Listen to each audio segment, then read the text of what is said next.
Hey guys, how are you? Welcome to ADJ236 Week 5. I won't be looking all over the place. I'm hand holding this recording, and so I'm going to look at my screen and look at everything that we're doing here.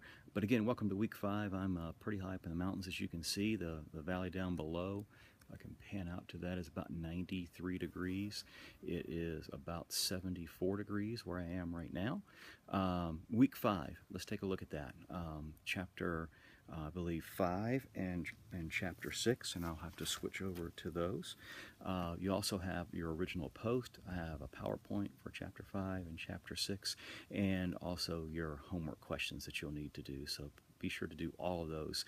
When doing your discussion board, please make sure, since it's the original, and on your replies as well, that you have not only the proper word count, but you also have the references that you need. Please make sure you do those on the original, and please make sure you do those on the replies. Replies will be next week. Chapter 5 deals with evidence in our book, and I'm going to click my PowerPoint over to that.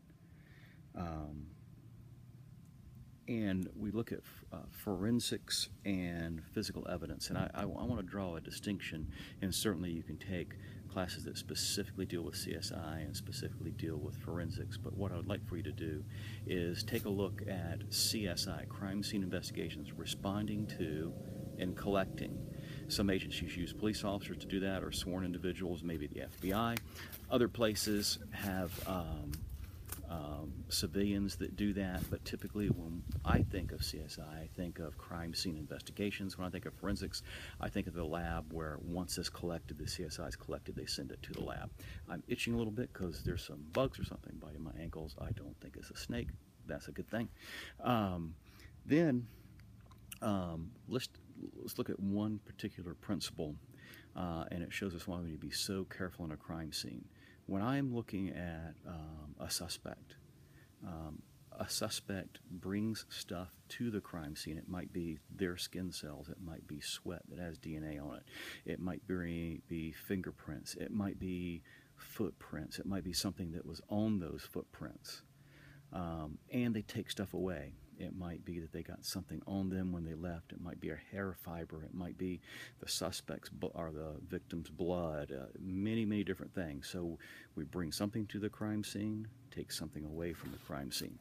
Well, that's important for CSI investigations when we're starting to look for things, but also we have to be very careful when we're processing the crime scene that we don't add anything to the crime scene, or we note when we entered a crime scene, left a crime scene, how we dressed, were we gloved up, not gloved up, did we put Tyvek booties on, did we put a Tyvek suit on, how might we have done that? So I think that's important to note as well, because as crime scene investigators, we bring things in when we take things away as well.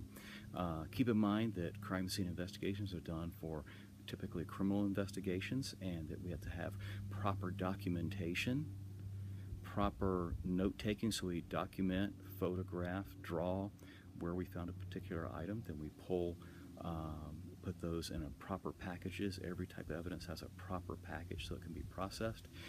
We note that entire thing, then we have to fill out the proper forms to bring them to the lab so the forensic technicians can do that. So the rest of your PowerPoint slides have the different types of evidence that you might collect as a non-exhaustive list. I invite you to go onto the FBI website and look at FBI forensics, FBI crime scene investigations, and look at all the different tests that they do. So again, welcome to Week 5, ADJ 236.